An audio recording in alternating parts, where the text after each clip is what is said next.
नमस्कार बच्चों, आज हम कक्षा 9 और 10 का हिंदी विषय का व्याकरण पढ़ेंगे। आज हम हिंदी विषय में समास, अलंकार, छंद और रस पढ़ेंगे। तो आज हम सबसे पहले पढ़ेंगे समास। तो समास क्या होता है वो देखेंगे। तो समास का शाब्दिक अर्थ होता है संक्षेप, और संक्षेप का मतलब होता है यानी कि छोटा। तो जब दो या दो से अधिक पदों के बीच की विभक्ति अथवा योजक पदों को हटाकर एक छोटा पद बनाया जाता है तो वह पद ही समास कहलाता है। अर्थात जब दो शब्द होते हैं तो उन दोनों शब्दों के बीच में कोई ना कोई एक जुड़ाव की चीज़ होती है। जैसे देशभक्त है, तो देशभक्त का अगर हम अर्थ करेंगे तो अर्थ करने पे निकल के आएगा देश का भक्त। तो बीच में जो आ रहा है देश और भक्त के, वो आ रहा है का। तो का क्या है इनका? का है इनका योजक चिन्ह, यानी इनका योजक पद है का, और का ही इनकी क्या है? एक विभक्ति है। तो जब इन विभक्तियों का और योजक पदों का लोप हो जाता है तो उसके बाद जो एक छोटा सा शब्द बनता है वो क्या होता है? समास होता है। अब समास के होते हैं दो भेद, एक होता है समस्त पद और एक होता है समास विग्रह। तो समस्त पद क्या होता है? यानी कि समास करने के बाद जब दो अलग अलग शब्दों में समास किया जाता है तो जब उस समास को करने के बाद जो एक नया शब्द निकल के आता है वो होता है समस्त पद। जैसे यहाँ पे हम एक समस्त पद लेंगे देशभक्त। तो देशभक्त क्या है? ये है हमारा समस्त पद। अब दूसरा क्या था हमारा इसका भेद? वो है समास विग्रह। समास विग्रह क्या है भाई? जो समस्त पद था उसको समास से पूर्व की स्थिति में लाना है। यानी समास विग्रह में क्या होगा भाई? ये तो मिलने के बाद क्या बना है? देशभक्त। दो अलग अलग शब्द थे, देश और भक्त। तो देश और भक्त जो अलग अलग शब्द थे इनको मिलाकर के एक समस्त पद बना हमारा देशभक्त। अब इस समस्त पद को समास के नियम की जो पूर्व की स्थिति है उसमें लाएंगे तो वो हमारा समास विग्रह हो जाएगा। यानी ये मिलने से पहले कैसे दिखते थे? तो मिलने से पहले कैसे हो जाएंगे? ये देश प्लस भक्त, अर्थात देश अलग हो जाएगा और भक्त अलग हो जाएगा। अब हमारा एक चीज और होती है समास विग्रह में, वो क्या है कि इसका अर्थ। तो देशभक्त का अर्थ क्या होगा? देश का भक्त। अब समस्त पद का क्या हुआ? समास विग्रह। समास विग्रह का क्या करा हमने? अर्थ करा। अब अर्थ करने पर बीच में क्या निशान आया हमारा? का। जो हमारा पद आया बीच में वो आया है का। अब का क्या है? विभक्ति है, ठीक है, और इन दोनों का योजक पद है। तो समास की परिभाषा आपको समझ में आई होगी। समास के दो भेद है, एक होता है समस्त पद और दूसरा होता है समास विग्रह। अब समास के होते हैं 6 प्रकार। तो 6 प्रकार कौन कौन से हैं? अव्ययभाव, तत्पुरुष, कर्मधारय, द्विगु, द्वंद्व और बहुव्रीहि। अब हम क्या करेंगे? इन सारे समासों का छोटा छोटा एक संक्षिप्त परिचय देखेंगे कि भाई अव्ययभाव क्या होता है, द्वंद्व क्या होता है, कर्मधारय क्या होता है। तो सबसे पहले हमारा टॉपिक क्या है? अव्ययभाव समास का। तो हम अव्ययभाव समास को देखेंगे सबसे पहले।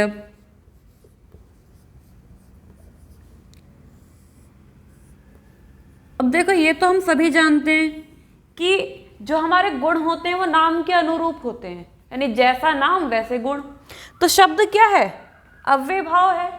लेकिन अव्ययभाव समास जो है इसमें क्या होता है कि इसमें पहला शब्द हमने देखा अव्यय। व्यय का जो मतलब होता है वो क्या होता है? खर्च करना, यानी नष्ट हो जाना। लेकिन व्यय के आगे यहाँ लगा हुआ है अ, तो क्या हो गया? अव्यय। यानी कि ऐसे शब्द जो नष्ट नहीं होते हैं। तो जो यदि अव्यय शब्द किसी के पूर्व में लगे हों, यदि अव्यय शब्द पूर्व में लगा हो तो वहां पे अव्ययभाव समास होगा, ठीक है। अब ये क्या है कि अव्यय शब्द कौन से होते हैं? यानी कि जिस पर लिंग का, वचन का और कारक का कोई भी प्रभाव नहीं पड़ता है वो अव्यय शब्द होते हैं। यानी कि जिसका कोई लिंग नहीं होता, जिसका कोई वचन नहीं होता, जो केवल एक ही वचन में रहेगा, चाहे वो बहुवचन हो चाहे एक वचन हो, और जिसकी कोई विभक्ति चिन्ह नहीं होते, वो अव्यय होते हैं। दूसरा, जिनके प्रारंभ में उपसर्ग लगे हों। भाई जिस पद के शुरुआत में क्या लगे हुए हो, उपसर्ग लगे हो, वो हमारा अव्ययभाव समास होगा। अब उपसर्ग कितने होते हैं? 22 होते हैं। उपसर्ग होते हैं 22। अब हम छोटे छोटे थोड़े से देख लेंगे उपसर्ग की कौन कौन से हैं। भाई प्रा, परा, निस, प्रति, अति। तो ये इस तरीके से हमारे क्या हैं? उपसर्ग हैं। तो जिन पदों की शुरुआत में ये उपसर्ग लगे हुए होंगे वो हमारा होगा अव्ययभाव समास, चाहे वो उपसर्ग में आए या फिर चाहे कोई अव्यय शब्द लगा हुआ हो। अब हम इसके कुछ उदाहरण देखेंगे। अब यहाँ अव्ययभाव के हमारे पास 4 उदाहरण है। पहला है आजन्म। अब आजन्म जो शब्द है इसको देखते ही पता क्या चल रहा है कि स्टार्टिंग वाला जो पद है वो उपसर्ग है। तो जहाँ पे हमें ये पहले ही दिख जाए कि भाई ये उपसर्ग है, ये अव्यय शब्द है, तो वहाँ पे हमें देखते ही क्या पता लग जाएगा कि अव्ययभाव समास है। जैसे आजन्म, तो आ प्लस जन्म, तो इस समास ये क्या हो गया इसका? आज आ प्लस जन्म समास विग्रह है। अब इसका जो अर्थ होगा वो क्या हो जाएगा? जन्म से। ठीक, फिर आया हमारा यथाशक्ति, यथा प्लस शक्ति, तो शक्ति के अनुसार। फिर आया हमारा दूसरा शब्द निर्धन, अर्थात धन से हीन, जिसके पास धन नहीं है, तो कौन है वो? गरीब। प्रतिदिन यानी कि हर रोज, प्रति का मतलब क्या है? हर एक या एक एक। तो यहाँ पर हमने देखा कि जो हमारे जो शब्द हैं जिनकी आरंभ में क्या लगा हुआ है? अव्यय शब्द या फिर कोई भी उपसर्ग लगा हुआ है, तो वहां पर क्या हो जाता है? अव्ययभाव समास होता है। अब दूसरा समास है हमारा तत्पुरुष समास। अब हमारा दूसरा समास है तत्पुरुष समास। तत्पुरुष समास में क्या होता है कि 2 शब्दों के मध्य विभक्ति या कारक चिन्ह होते हैं। विभक्तियां सबको पता है 7 होती है, प्रथमा, द्वितीय, तृतीया से। फिर कारक चिन्ह क्या होते हैं? भाई कर्ता ने कर्म को करण से के द्वारा संप्रदान के लिए अपादान से अलग होने के अर्थ में संबंध काके की अधिकरण में पर ऊपर, तो जिनके मध्य में विभक्ति या कारक के चिन्ह आते हैं तो वो समास होता है हमारा तत्पुरुष समास। इसकी पहचान देखेंगे। फिर तत्पुरुष समास में क्या आ गया? एक तो हमारा का, के लिए, से, पर, को। तो इस तरीके से अर्थ करने पर, जिन 2 शब्दों के बीच में अर्थ करने पर यदि ये कारक चिन्ह आते हैं तो वहां पर हमारा समास हो जाएगा तत्पुरुष समास। ठीक है, अब तत्पुरुष समास के हम कुछ उदाहरण देखेंगे। उदाहरण है इसका बुद्धिहीन।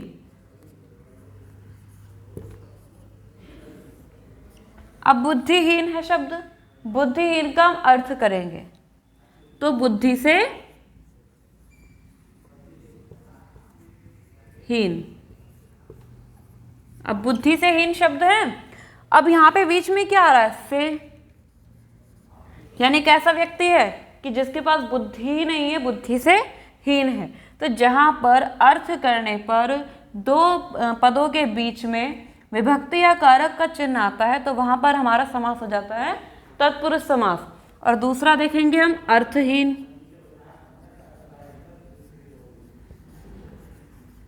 तो अर्थहीन में भी ऐसा ही होगा कि अर्थ से हीन है तो बीच में क्या आ रहा है? से। एक देखेंगे हम इसका जलमग्न। अब जलमग्न, तो मग्न का मतलब क्या होता है? डूबना या फिर जल में लीन। तो जलमग्न, जल में मग्न।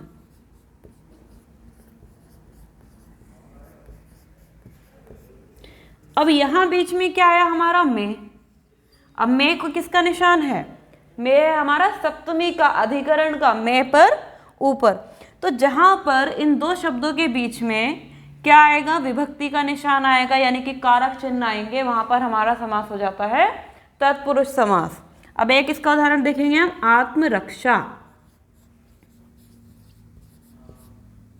आत्मरक्षा अर्थ करेंगे तो हो जाएगा आत्मा की रक्षा। अब आत्मा रक्षा के बीच में जो निशान आया हमारा, जो चिन्ह आया, वो आया कि। अब ये जो की निशान है किसका है? षष्ठी का, अर्थात कि हमारा किसका संबंध काके की। तो यहाँ पर क्या देखा हमने कि जब दो शब्दों के बीच में विभक्ति का या कारक का निशान आएगा तो वो होगा हमारा तत्पुरुष समास। अगला समास देखेंगे कर्मधारय समास। अब देखेंगे कर्मधारय समास। तो कर्मधारय समास में क्या होता है? इसमें दो पद होते हैं, एक तो होती है भाई उपमेय और दूसरा होता है उपमान, या फिर हम ऐसा देख लेते हैं कि विशेषण और विशेष्य। एक तो हो गया विशेषण, दूसरा हो गया विशेष्य। इसकी खासियत क्या है कि जो पहला पद होता है वह दूसरे पद की विशेषता बताता है, और इसकी एक खासियत दूसरी क्या है कि सवाल करने पर जवाब मिल जाता है। सवाल करने पर जवाब मिल जाता है कैसे? जैसे हम देखें इसका उदाहरण मृग नयन। अब यहां पर पहला पद क्या है? मृग है, दूसरा पद है नयन। तो जो पहला पद है, जो ये मृग है, ये आंखों की विशेषता बता रहा है, यानी आंखें कैसी हैं? हिरण के जैसी हैं। तो आंखें किसकी जैसी हो गई? यहाँ पे हिरण के जैसी हो गई। तो पहले पद ने दूसरे पद की विशेषता बताई, इसलिए यहाँ पर समास क्या हो गया? कर्मधारय। और दूसरा क्या हुआ कि सवाल करने पर जवाब मिल गया कि आंखें कैसी थी? हिरण के जैसी थी। एक उदाहरण और देखेंगे हम इसका, कामना तरु। अब कामना तरु ये दो शब्द हैं भाई। तरु तो सबको पता है वृक्ष होता है। अब ये क्या है? पहला पद कामना, यानी वृक्ष कैसा है? कामनाओं का वृक्ष है, यानी हमारी जो इच्छाएं हैं उनका वृक्ष है। तो पहला पद जो है दूसरे पद की विशेषता बता रहा है, इसलिए यहाँ पर जो समास हो गया वो हो गया हमारा कर्मधारय। अब हम अगला समास देखेंगे द्विगु समास। अब द्विगु समास में क्या होता है कि इसका जो पहला पद होता है वो हमेशा संख्यावाची होता है।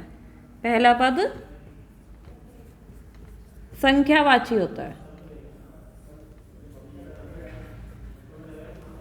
जैसे कि चौराहा।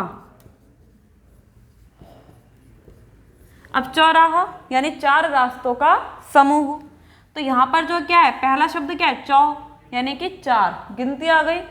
फिर आ गया हमारा त्रिपदी, जैसे चौकी वगैरह होती है हमारे घर में, तो ये क्या हो गई? त्रिपदी हो गई, यानी तीन पैरों वाली। तो यहाँ पर पहला शब्द क्या है? त्रि है। अब हो गया सप्ताह। एक उदाहरण देखेंगे, सप्ताह। सप्ताह तो सभी जानते हुए एक हफ्ता जिसमें 7 दिन होते हैं। तो यहाँ पर पहला पद क्या है? संख्यावाची है, इसलिए यहाँ पर समास क्या हो गया? द्विगु समास। अगला समास देखेंगे द्वंद्व समास। अब द्वंद्व समास में क्या होता है कि इसमें दो शब्द जो होते हैं ये या तो एक दूसरे के विलोम ही होते हैं, या फिर क्या होता है ये एक दूसरे के विलोम होते हैं, या फिर इनमें कोई ना कोई भेद होता ही है। तो ये पहले तो क्या होते हैं? एक दूसरे के विलोम होते हैं। ठीक है, पहली विशेषता क्या है? विलोम होते हैं। दूसरा, इनके बीच में एक योजक चिन्ह लगा होता है। तीसरा, अर्थ करने पर हमेशा और निकल के आता है। जब हम इन दोनों पदों का अर्थ करते हैं तो इसमें हमेशा और निकल के आता है। जैसे माता पिता, तो बीच में एक तो पहली पहचान क्या है? योजक चिन्ह है। दूसरा, एक दूसरे के विलोम है। तीसरा क्या है कि अर्थ करने पर क्या निकल रहा है? माता और पिता, बीच में क्या रहा है? और। ऐसे ही रात दिन, यानी रात और दिन।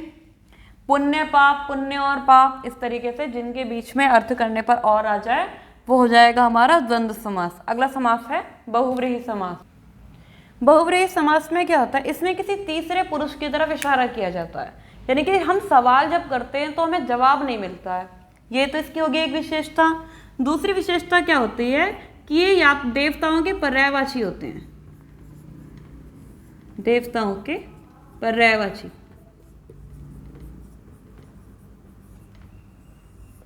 और यदि देवताओं के पर्यायवाची नहीं भी होते हैं तो कुछ ना कुछ विशेष चीज होती है इनमें।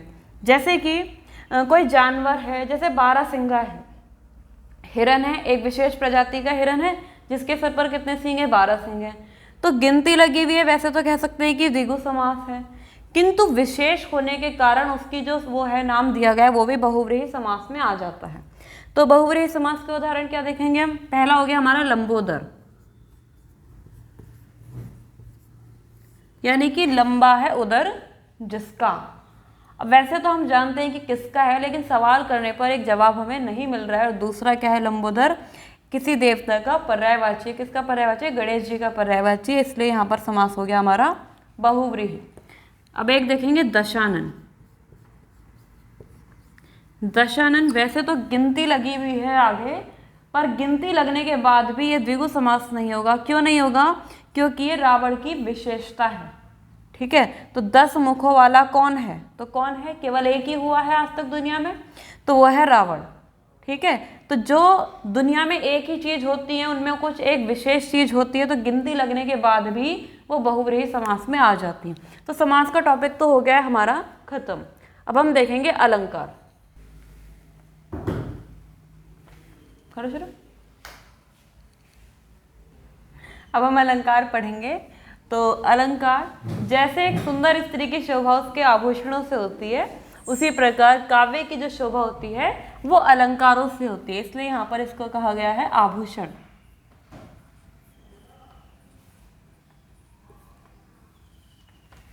तो हमारे जो ये पाठ्यक्रम है 9th और 10th का, उसमें हमारा जो अलंकार है वो है अनुप्रास अलंकार।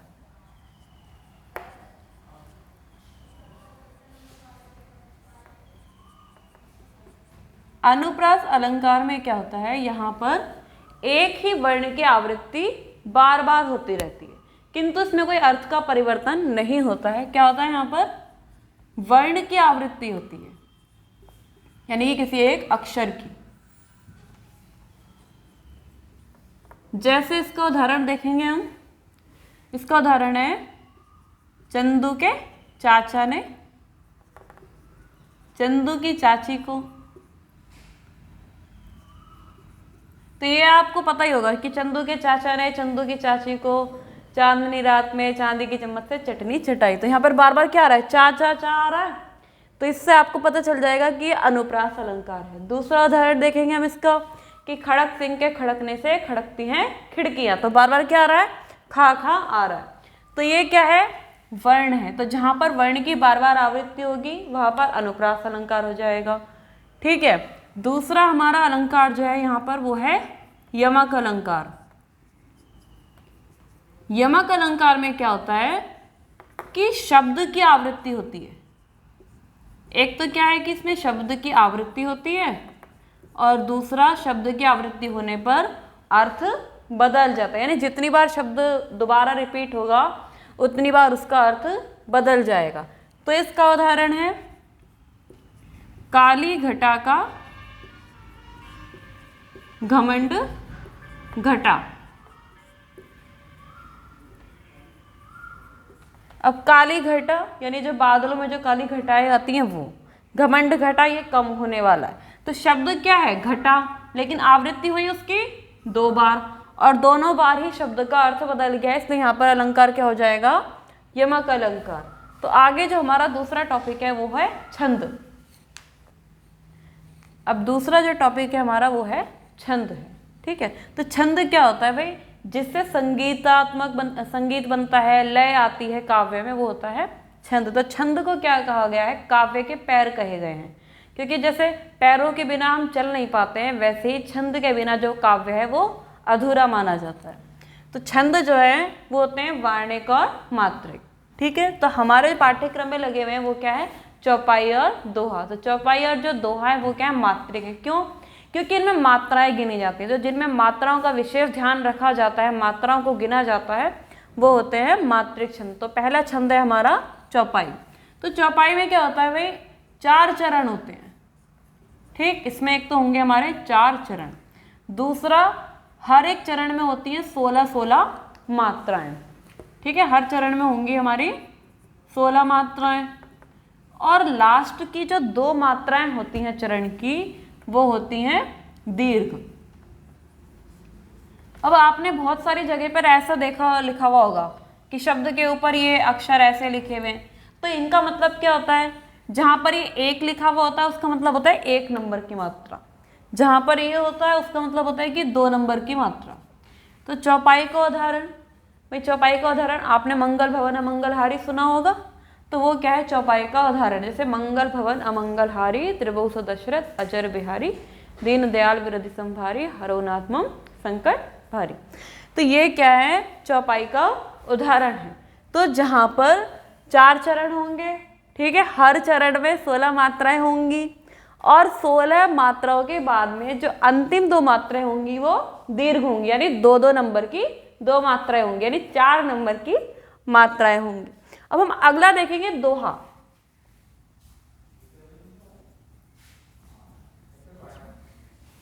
दोहा में क्या होता है कि इसमें भी 4 चरण होते हैं, ठीक है। तो दोहे में भी 4 चरण होते हैं, लेकिन इसमें थोड़ा अंतर है। भाई चौपाई में तो सारे चरणों में 16 ही मात्रा थी, लेकिन दोहा में क्या है, चरण तो 4 हैं, लेकिन पहले और तीसरे चरण में कितनी होंगी, इसमें 14 मात्राएं, ठीक है। फिर दूसरे और चौथे चरण में होंगी इसमें 13 मात्राएं। दोहे आपने सबने सुने हैं, भाई वंदना में भी बहुत बार दोहे होते हैं, सांच बराबर तप नहीं, झूठ बराबर पाप, ठीक है। तो ये जो दोहे हैं, दोहे में होंगी हमारी पहले और तीसरे चरण में 14 मात्राएं, दूसरे और चौथे चरण में होंगी 13 मात्राएं। वैसे इनके सभी के जो उदाहरण हैं वो आपको PDF में भी भेजे गए हैं, तो आप इन उदाहरणों को वहाँ से भी देख सकते हैं। अब आगे हमारा जो अगला टॉपिक है वो है हमारा रस का। अब सबसे अंत में देखेंगे हम रस। रस यानी कि आनंद। रस क्या होता है भाई, जो चखा जाए या जिसको पढ़ के एक आनंद की अनुभूति हो, वो क्या है, रस है। हमारा जो जीवन है वो क्या है, रसमय है, यानी जीवन का ऐसा कोई भी पल नहीं है जहाँ कोई भी रस नहीं हो। तो रस कितने होते हैं, 9 रस होते हैं। और हमारे पाठ्यक्रम में यहाँ पे कितने रस दिए गए हैं, 4 रस दिए गए हैं। तो सबसे पहला जो रस दिया गया है वो क्या दिया गया है, श्रृंगार।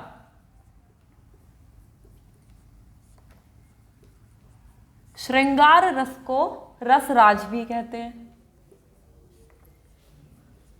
क्योंकि ये सारे रसों में सबसे अधिक श्रेष्ठ माना गया है, इसलिए इसको क्या कहा गया है, रसराज। यानी रसों का जो राजा है वो क्या है, श्रृंगार रस है। श्रृंगार रस में क्या होता है, जहां पर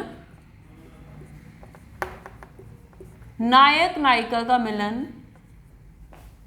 नायिका, ठीक है, और नायक का मिलन हो, और फिर क्या हो, एक तो मिलन है, फिर दूसरा क्या आ रहा है, विरह आ रहा है, ठीक है, उनका बिछड़ना आ रहा है। तो वहां पर क्या होता है, श्रृंगार रस होता है, यानी जहां पर नायक और नायिका के मिलन का वर्णन हो, उनके विरह का वर्णन हो, यानी उनके सुख और दुख का वर्णन किया जाए, वहां पर श्रृंगार रस होता है। अब श्रृंगार रस के होते हैं हमारे 2 भेद, ठीक। पहला भेद हुआ हमारा संयोग और दूसरा भेद हुआ हमारा वियोग। तो संयोग में क्या होगा, जहां पे मिलने का वर्णन है। अब मिलने का वर्णन में मतलब क्या आ गया हमारा, विभिन्न प्रणय क्रीड़ाएं आ गई। जहां पर प्रणय क्रीड़ाओं का वर्णन हो वहां पर संयोग रस होता है। प्रणय क्रीड़ाओं में क्या आ गया भाई, आंख मारना आ गया, आंख मारना, भौहें चलाना, आंख मारना, भौहें चलाना, ठीक है, आलिंगन,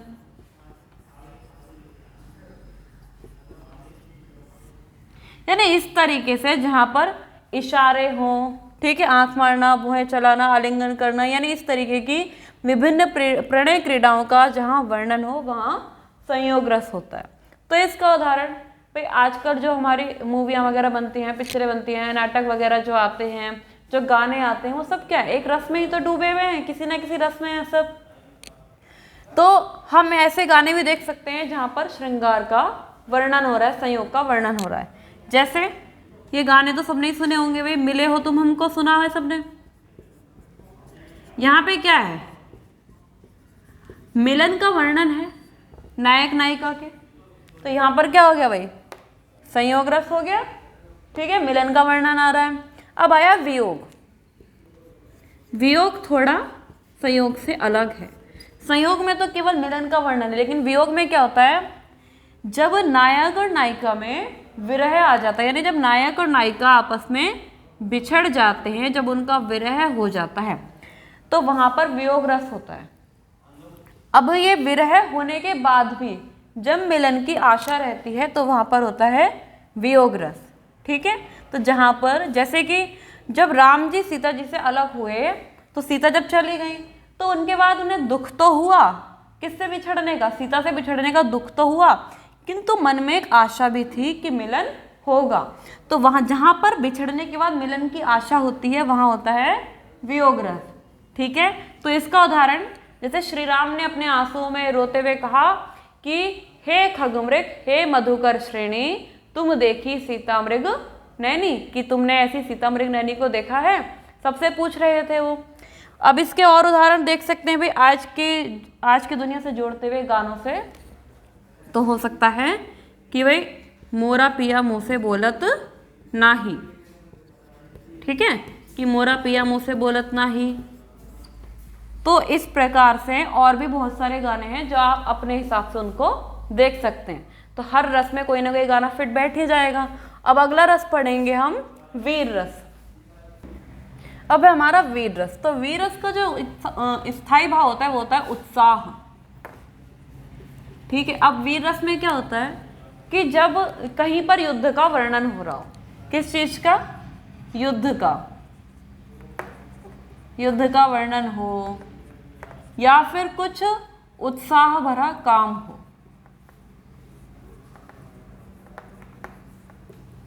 मतलब कोई साहसिक कार्य हो, कोई कठिन काम करना हो, तो उस समय जब हमारे मन में जो एक उत्साह उत्पन्न हो जाता है वही वीर रस बन जाता है। क्योंकि कभी कभी क्या होता है कि हम मुश्किल काम भी कर लेते हैं, ठीक है, जो काम हम नहीं कर पाते हम वो काम भी कर लेते हैं।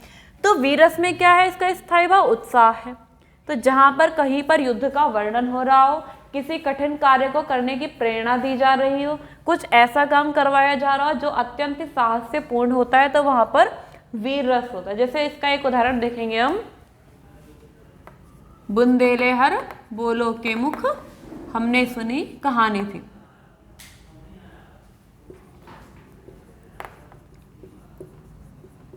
ठीक है, तो बुंदेले हर बोलो के मुख हमने सुनी कहानी थी, खूब लड़ी मर्दानी वह तो झांसी वाली रानी थी। तो ये तो हो गया एक पुराना उदाहरण। अगर आप आज के हिसाब से देखें, जैसे तेरी मिट्टी में मिल जावा, यानी इस टाइम में जो देशभक्ति गीत है और जिसमें देश के प्रति जोश दिखाया गया है, उत्साह दिखाया गया है, जहाँ युद्ध का वर्णन हो रहा है, वहाँ पर हमारा वीर रस ठीक रहेगा। ठीक है, तो आगे हम पढ़ेंगे करुण रस। करुण रस का जो स्थायी भाव होता है वो होता है शोक। शोक का मतलब है दुख। अब करुण रस कहाँ आता है, जहां पर हमारी कोई बहुत ही अधिक प्रिय वस्तु हमसे छीन ली जाए। ठीक है, प्रिय वस्तु में कोई हमारा अपना व्यक्ति भी हो सकता है, कोई हमारी प्रिय बहुत कीमती चीज भी हो सकती है। तो जब वो हमसे दूर हो जाती है और फिर मिलने की कोई उम्मीद भी नहीं होती, तो वहां करुण रस होता है। जैसे कि अनिष्ट की आशंका, अनिष्ट की आशंका। अनिष्ट की आशंका का मतलब क्या है कि भाई कई बार ऐसा होता है कि किसी का एक्सीडेंट हो जाए, हालांकि वो व्यक्ति जिंदा है, हॉस्पिटल में है, लेकिन इलाज चल रहा है उसका, तब भी हमारे मन में ख्याल आते रहते हैं कि कहीं मर ना जाए, कहीं कुछ हो ना जाए, तो हम रोने लगते हैं। तो वो भी क्या है, शोक है। तो वो भी क्या है, हमारे मन की करुणता है, इसलिए वो भी क्या हो जाएगा, करुण रस हो जाएगा कि भाई अनिष्ट की आशंका से मन में क्या हो रहा है, दुख उत्पन्न हो रहा है। दूसरा क्या होता है भाई, प्रिय वस्तु का छिन जाना। प्रिय वस्तु का छिन जाना।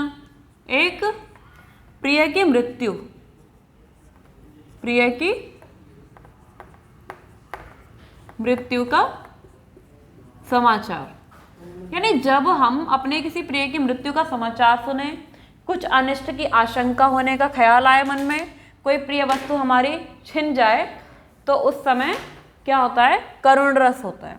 ठीक है, तो इसका उदाहरण क्या देखेंगे भाई, जब श्रवण कुमार के माता पिता ने क्या देखा, जब श्रवण कुमार की मृत्यु हो गई तो श्रवण कुमार के जो माता पिता थे अंधे थे, तो वो बहुत ज़्यादा रोने लगे।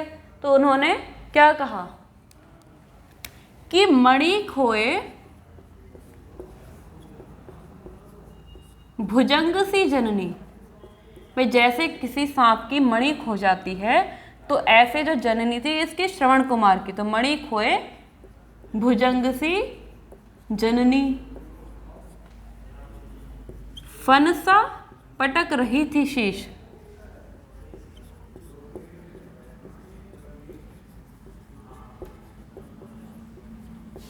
तो श्रवण कुमार की जो माता थी वो इस तरीके से अपने सर को पटक रही थी अपने पुत्र के शव पर, जैसे कि किसी भुजंगनी की, किसी सांप की मणि खो गई है और वो उससे उसके यानी अपनी मणि को खो जाने के कारण से बहुत ज़्यादा व्याकुल हो जाती है और अपने शीश को पटकने लगती है। उसी प्रकार श्रवण कुमार की जो माता थी अपने शीश को पटक रही थी और क्या कह रही थी कि अंधी बनाकर आज मुझको किया न्याय तुमने जगदीश।